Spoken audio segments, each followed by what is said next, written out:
आदरणीय बंधुओं, माताओं व मेरी प्यारी बहनों, राधे राधे।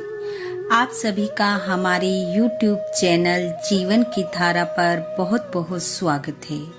बंधुओं, आज हम इस वीडियो में कार्तिक मास महत्तम का 20वां अध्याय सुनेंगे, जिसे सुनने सुनाने से भगवान श्री हरि की कृपा से समय शुभ होता है व मनुष्य को शुभ व पुण्य फलों की प्राप्ति होती है।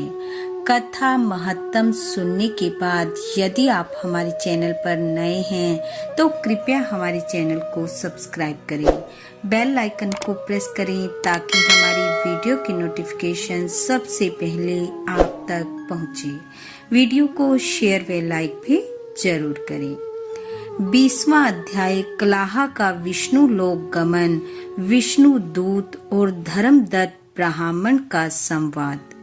कलाह द्वारा अपनी मुक्ति का उपाय पूछने पर धर्मदत्त ने कहा, तीर्थ दान और व्रत आदि शुभ साधनों के द्वारा पाप नष्ट होते हैं, किंतु तुम इस समय प्रेत के शरीर में स्थित हो, अतः इन शुभ कर्मों में तुम्हारा अधिकार नहीं है।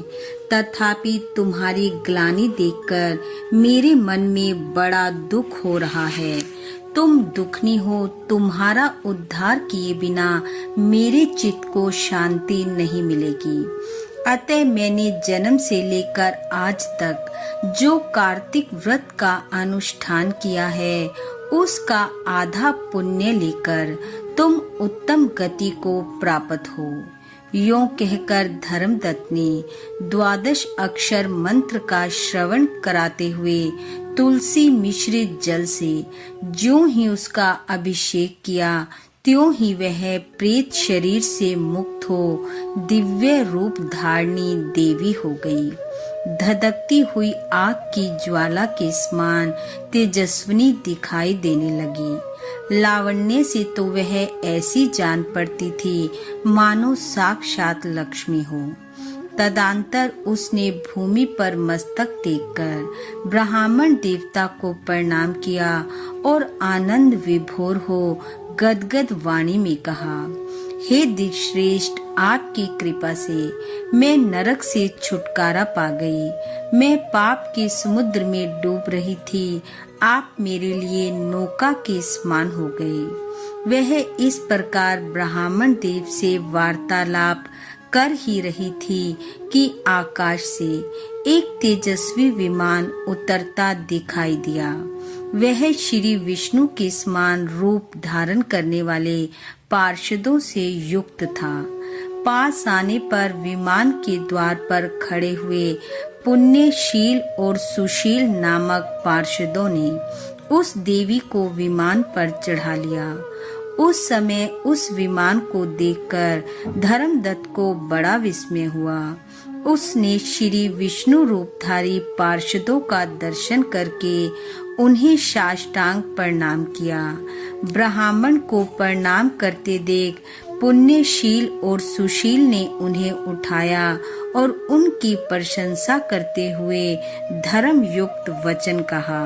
दोनों पार्षद बोले, हे ब्राह्मण देव, तुम्हें धन्यवाद है, क्योंकि तुम सदा भगवान विष्णु की आराधना में लगे रहते हो। दीनों पर दया करने का तुम्हारा स्वभाव है।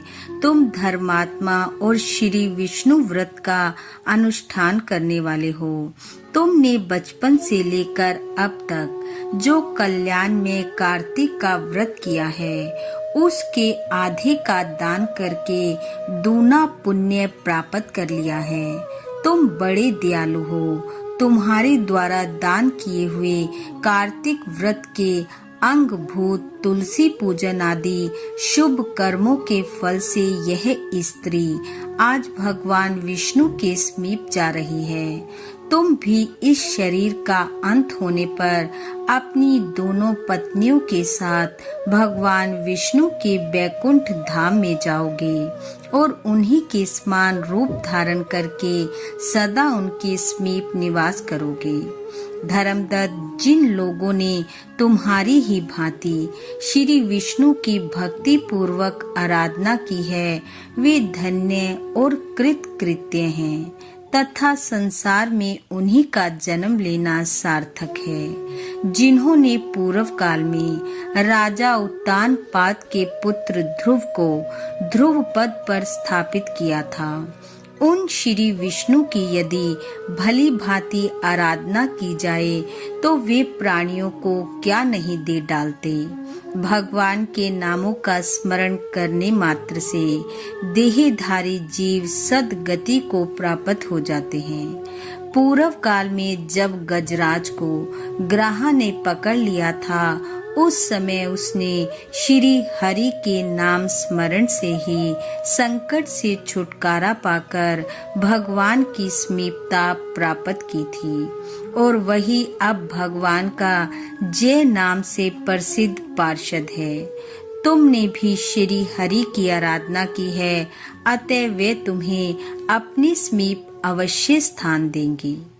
इति कार्तिक महत्तम 20वां अध्याय समाप्त। बोलो विष्णु भगवान की जय। बंधु, भगवान श्री हरि की कृपा आप व आपके परिवार पर सदैव बनी रहे।